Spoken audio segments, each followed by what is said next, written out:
All right, everyone, welcome back to part two of our lecture on Japan. I got the first video uploaded. It's now past midnight. I was watching it just to check to see how things went. My apologies. I don't know why you couldn't hear the audio of the Japanese national anthem, but there's that 2 minute awkward pause where I'm just kind of sitting here fiddling after I told you the anthem was gonna play. Well, I assure you the anthem was playing. I just don't know why uh, the audio didn't come through on the video. So I will put a link with the video link on Brightspace. Sorry about that. I don't know what happened there. Obviously, this is not how we usually do things. The weather not being willing to cooperate with us. But so here we go. We're not going to let that hold us back. We're just going to dive right into it here. I'm going to share my screen for you. We're going to go back to our lovely PowerPoint here. And we're going to dive right into political institutions. I'm going to just go back here. This slide here, these political eras, Japan's political eras, and if you're interested, you can find a summary of most of these on page 191. And we have the Edo period of the Tokugawa shogunate that we talked about. Then with the Meiji period, the Restoration period. And these are named for the emperor. So you might be saying, well, from here to basically 1945, I thought that was, yes, that's true. There were three different emperors during that time. And this is the Hirohito period. He lived till 1989. That was the year I was born, actually. And then actually the one that they don't have here is the Heisei and the Reiwa period. This was 2019 was the transition of power. And as I said, when MacArthur and his political scientists, when they set up the Japanese institutions, they set them up to mirror sort of British ones because they had a dignified head of state, that is a king, an emperor. They don't function the same way, but the monarchy, which, as you recall, was divine until 1945, it was for most of its history a figurehead. We talked about how there was usually a military leader, the shogun who was militarily predominant and really ran things, and that he was mostly a figurehead. Well, this is basically how it was then, and this is how it basically was in the years after the war as well. And remember, really, the emperor was mostly a figurehead during the Restoration as well. So the more things change, the more they stay the same. Traditional attitudes kind of prevail in this sense. Very similar attitudes toward the British monarchy. Older, more conservative Japanese are very inclined toward the monarchy. Younger Japanese, less so. They admire it as a symbol, but less so as something really revered.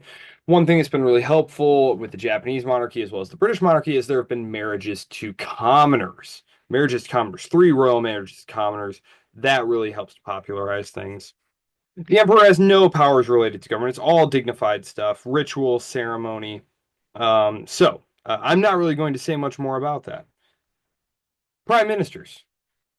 Prime minister. So I'm gonna leave you here looking at these parties here because I'm gonna talk about the parties in a second and the electoral system. This is the electoral map, and then the list of the parties and their distribution in the Japanese diet right now. Remember, the Japanese diet is basically the parliament. It is bicameral, and then we're gonna talk a little bit about the structure of the government here. So that's what we're doing right now. And yeah, I guess I'll leave you right here. So. Weak prime ministers. Actually, I'm going to leave you right here so you can kind of see. We've got our prime minister here, who's heading the cabinet. So it's a prime minister. The prime minister comes from a vote in the Diet. The Diet is going to be controlled by either the party who has the majority or, more often, the proportion, the preponderance. So very similar to what we've seen in France and in Germany. Japan's prime ministers have been mostly weak and rarely hold really the real power. We're going to see the real power is in the ministries, which this is something we've seen as well in our other cases that we've had. But even more so, these heads of states are very come and go. unlike the French, who there's been pretty solid uh, tenures, the Germans solid tenures, the British still pretty solid tenures. It is really rare, other than Shinzo Abe, who we'll talk about more. It was rare for a Japanese prime minister to last more than a year. In fact, the prime ministers who preceded him in 2006, 2007 was his first term, and then who followed him, he had to retire for health reasons. He kind of stepped away for health reasons. Who followed him, and then the ones who followed him after he resigned the second time, which was, I believe, in 2020. All of these guys were very, very short-lived, average of 6 months. So, mostly weak, comically short stays in office. A few have been strong, like I said, Abe, but mostly their power, those who were strong, their power was based on the ability to control the LDP, the Liberal Democratic Party of Japan. We'll talk more about here in just a second because this is the dominant party in Japan. It's arguably one of the most successful political parties in Western history. I mean, it's right up there with the conservatives in Britain or the CDU in Germany in terms of its ability to win elections and stay in power. There have only been a total of 6 years since the 1950s, I believe, when the LDP did not hold power. It was once in the 90s, I believe, 93 to 96, and then 2006 to 2009, I believe, where those were the years where they did not hold power. Otherwise, the LDP held power. So very, very powerful. And so really, it was whether or not you, as the head of that party, the LDP, were able to control the factions within it, because the danger to you being prime minister was that you would lose out to an internal party struggle. So,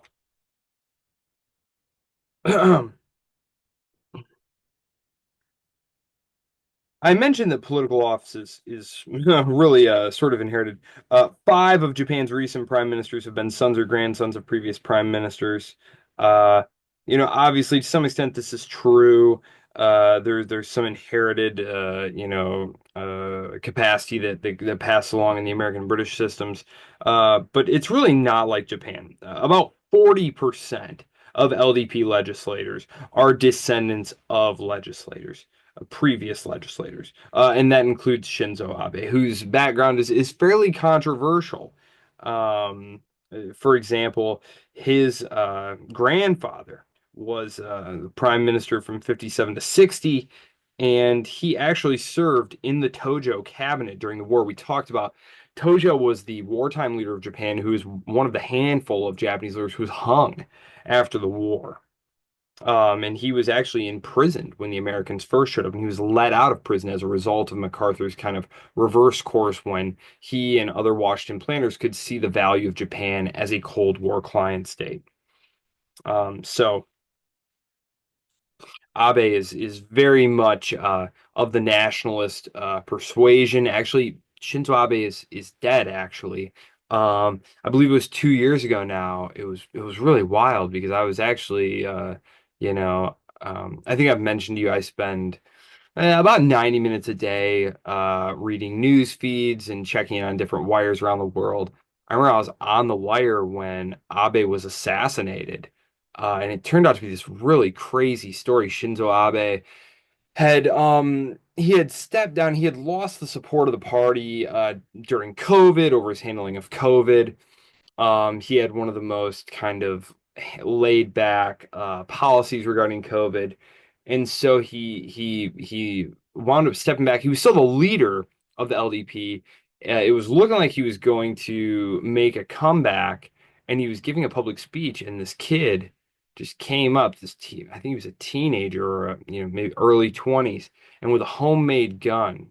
There's virtually no gun crime in Japan. He made a gun and shot him and killed him. And it turned out to be something related to his mom had given a bunch of money to this church that Abe was connected to, and it was just a an act of grievance. It was really wild. You can look it up, the assassination of Shinzo Abe, but he was really sort of the one solid, sort of stable political presence over the last 20 years, and so the loss of him, it's still kind of early to know how that's going to shake out, but it's certainly a huge loss for the Japanese. Although, of course, those who sort of hate the really ardent nationalism in Japan are not that sad to see him go. He was one of those who, well, I suppose I can mention this now. Uh, I'm going to talk a little bit about it later. Um, he, you know, he visited the Yasukuni Shrine, which houses the Japanese war dead from World War II, but it also houses, a lot of the people who were convicted of war crimes, and there were many war crimes. It's just very, very controversial to visit that. Only a couple of Japanese politicians, large politicians, have done that. He's denied that there were any like Korean women forced into sex slavery during the war. Toward the end of his career, he kind of played that down. Um, and really just he really tried to tone down Japan's atrocities during the Second World War. And of course, this played very well with Japanese nationalists, but it made relations with Korea and with China a little bit more difficult there. So there you go, Shinzo Abe. But um, Americans, when Japanese prime ministers visit, they very often kind of have in their minds the same kind of idea they have of the British or the German head of government. They visit and we make a deal and that's that. But oftentimes in the Japanese case, the prime minister doesn't have enough power in the face of the major interest groups, and the government ministries follow through. We talked about this in the case of Britain and France and Germany, and I've made clear that this is the case in the United States too. There are very, very powerful interest groups and bureaucrats within these ministries who really, behind the scenes, wield a lot of the actual power. So I'll return to that here shortly, but there have been 15 prime ministers in the last just about 15 in just about the last 25 years, mostly lackluster. Kusumi and Abe stand out. As I said, the LDP has had very comfortable Diet majorities over the last, really, I mean, pretty much forever. They only lost it the two times.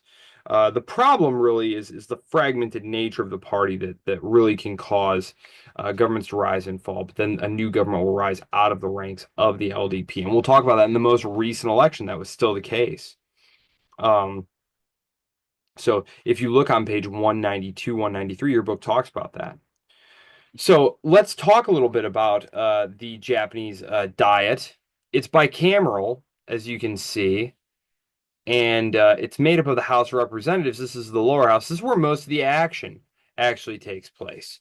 It has 475 members. It is elected just about every 4 years, but as is the case with most parliamentary systems, that can change. Uh, for example, the most common way that it can change is the prime minister can call for a new election. The prime minister will do this when they think there's a likelihood that they're going to gain more seats. We talked about this in the case of the French example, where Macron called for elections and then wound up losing seats. So um, that of course can happen, but there you have it. The upper house is every 3 years. The upper house, which is the House of Councilors, has 242 members. The lower House of Representatives has about 475 members, and it is just like the German system. There's no overhang. There's no overhang votes where they sort of adjust for the disparity between the amount of seats won in single member districts. You get the two ballots. The two ballots, remember, it's actually two physical ballots. In Germany, they're all on one ballot, but in Japan, there's two ballots. One is to cast a vote for your single representative in your district. Then you get another one. It's a party list, and you just vote for a party. And remember, the way that works is if the party won 53% of the votes, and let's just say, for the sake of argument, there were only 100 seats available, well, that party would go down its list and it would say, okay, the first 53 people on our list, they get the seats. Now, someone asked me this when we talked about this in the case of France. The same thing is true in Japan. If a name on the list, say person number 7 on the list, they were in a single member race and they won, well, then you'd basically just shove their name out and you'd go to name number 52. You'd expand the list down. So, it is a mixed member system. The max term is 4 years. Um, in terms of power, the lower house, originates the bills. It's far more powerful than the upper house, as is the case always. The upper chamber can reject bills from the lower, but the latter can override it with a two-thirds majority, very similar to the United States' case. The upper house has no say in selecting prime ministers. Um, and note here that for the House of Councilors, its half is up for election every 3 years. So again, it's staggered, just like the U.S. Senate is. So. Um, that's the Japanese diet, bicameral, the two houses here. Get your prime minister. Prime minister chooses the cabinet. The diet can object and make the government fall, which can cause new elections to happen. But that's really a question of whether or not basically the LDP is going to be able to, whether or not whoever's leading the LDP and leading the government is going to be able to keep the LDP in line here in the House of Representatives. So, parties. Parties is the next thing that they move on to. And I need to make a note here because right, sorry, right before, uh, sorry, it's so late. It's going on it is almost 1 in the morning now. Right after this edition of the book came out, the Democratic Party of Japan, the main opposition party that he references over and over and over, the only party to hold power other than the Liberal Democratic Party of Japan, which, if you want to think of it this way, the Liberal Democratic Party is like the CDU in Germany. They're kind of the center-right party. And that's the LDP. The Democratic Party of Japan had been sort of the center left party, if you want to think of that. There's a lot of crossover. As he says repeatedly, it's Japanese politics is not so much about ideology because the bureaucrats run so much of the government in the ministries in conjunction with industry, and that so much of the parties is just distributing pork, and that there aren't a lot of stark ideological differences, except way over here where you have this newer party who's all about actual deregulation here. So there is an actual Japanese Communist Party, but they have virtually no power. But in terms of people with actual numbers of seats, what we have here is the Constitutional Democratic Party of Japan. This is the Democratic Party of Japan. What happened here was essentially right in the run-up to the 2017 election, the Democratic Party of Japan wanted to partner with what was called the Party of Hope, and it caused a split because the Party of Hope was actually more center-right than center-left, and so it caused a split. And so you had some members of the party who went over to the other side, and you had the rest of them who formed this new party, the Constitutional Democratic Party of Japan, which, as you can see, is basically just a slightly less powerful version of the Democratic Party of Japan. This is the Good Governance Party of Japan. This one goes all the way back to the 1950s. As you can see, there's a lot of parties, but very few of them hold any number of serious seats. So you basically have the Good Governance Party here, which oftentimes partners with the LDP, and then you have this this party here that's in opposition. They do not go with the LDP very, very rarely, because the LDP is an essentially statist party that is for the status quo. In fact, the current prime minister is someone Shinzo Abe used to call Mr. Status Quo. So these are guys who are saying, let's do more of an Anglo-American attempt at deregulation, really get the government out of the economy. And this is not really a class about Japan's economic history and their political economy. I am going to say a couple of things about that, probably in the last lecture in terms of what patterns of interactions and what the Japanese argue about, because Japan's stalled economic growth since the 1990s is obviously a huge policy concern. Shinzo Abe had come to office, for example, the second time, promising this platform, Abenomics, that was going to really kickstart the economy, and it didn't work. And we'll talk about some of the reasons for that. And we'll also talk about some of the reasons why Japan's economy faltered. So, I talked about the parties. These are the major parties. Again, in your book, just replace uh, DPJ with CDPJ. That's it. I already talked about Japan's electoral system. Um, uh, so the ministries, yes, the ministries. Who holds power? It's the ministries. It's the ministries. And the ministries, these are political appointees. The ministers, they're political appointees. They're party people. And the bureaucrats are the ones who actually run uh, the government, right? So, who then holds power in Japan? 196. Um, an interesting aspect of Japanese governance, and this goes all the way back to the really long, long history of 8 centuries of feudalism, basically, which is far longer than Europe experienced feudalism. Unless you really want to go back to like late antiquity and argue, which some scholars have, that really by the late Roman Empire, by the time it's disintegrating or collapsing or transforming, or however you want to put it, in the late 5th century, that you essentially have feudalism, the basic structure of feudalism in place. Other scholars argue that, like, yes, this is sort of proto-feudalism and it needs to evolve. I don't have a dog in that fight. That's not my area of expertise. It's about a millennium too early. So, who holds power in Japan? There's no single power center. It's diffused among several centers. And this is sort of one of the historical legacies here. Many argue that the almost 22,000 career bureaucrats at the ministry's executive levels, particularly in the finance ministry and the Ministry of Economics, of Economy, Trade, and Industry, are the real powers in Japan.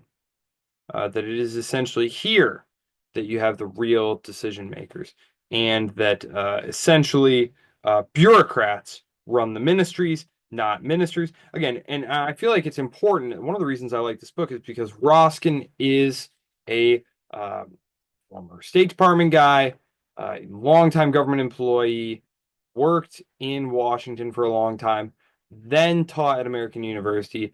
And he's not some kind of revisionist, but he emphasizes over and over and over in every single chapter that we have read.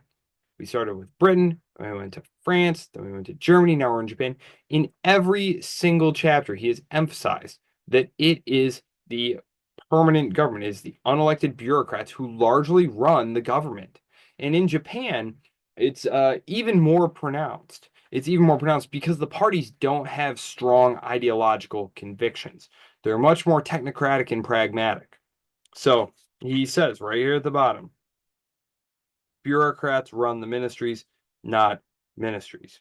So at least half the ministers, including the prime minister, must be members of the Diet of either house. Most are members of the lower house. So this is interesting. This is not like France where you can just appoint anyone. It's not like Britain or Germany where it's typical that they're also members of the Bundestag or the House of Commons. This is saying a must. They must. So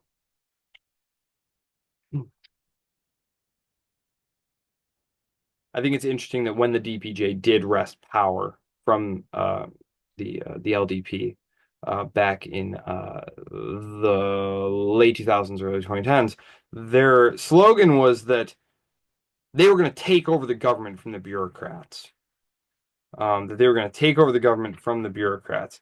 And there's a really good quote here. Where he's talking about this iron triangle, consisting of politicians, economic interest groups, and the ministries.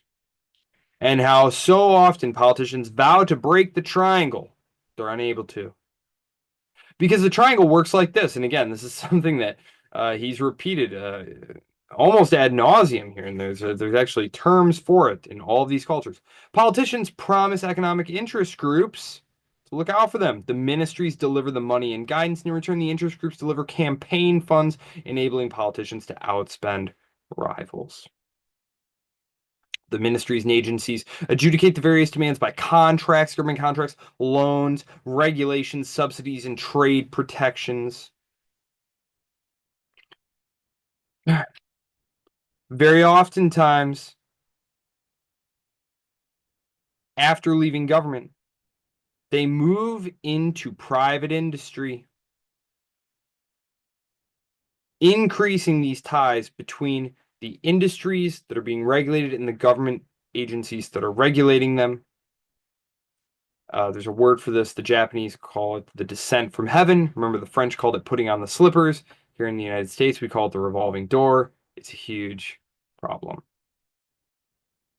So, and it's essentially a form of a statist, corporatist, guided capitalism.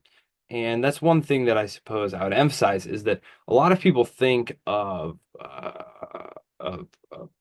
free market of like capitalism or socialism being some kind of switch where either you have socialism, lots of state intervention in the economy, state direction of the economy, uh, even some partial state ownership of the economy, or you have none of it. And it's really not like that. It's not a switch. It's more of a dial. It's more of a dial. How much government do you have in the economy? So, in terms of how Japan is organized, Japan is a unitary system, much like France. It has 47 administrative divisions, 43 of them prefectures. This is after the French prefect, the head of the département. The other four are special situations, and that's Tokyo, Osaka, and Kyoto, which are run as large metropolitan districts. And then the northernmost island of Hokkaido, I'll go back to the map here. Hokkaido is run as one large district. And as you can see here, the green is just crushing it. The green is all over the map. The Liberal Democrats just dominate. This was the most recent election, and this was the one right before that. The LDP just dominate. They dominate Japanese politics in a way that even the CDU in Germany hasn't dominated German, West German, and then United German politics the way the LDP has dominated Japanese politics. So, the Japanese situation, again, resembles the modern French territorial structure. It's unitary, but with certain local democracy features. Each prefecture has an elected governor and a unicameral assembly to decide local matters and raise local taxes that cover about 30% of spending. Okay.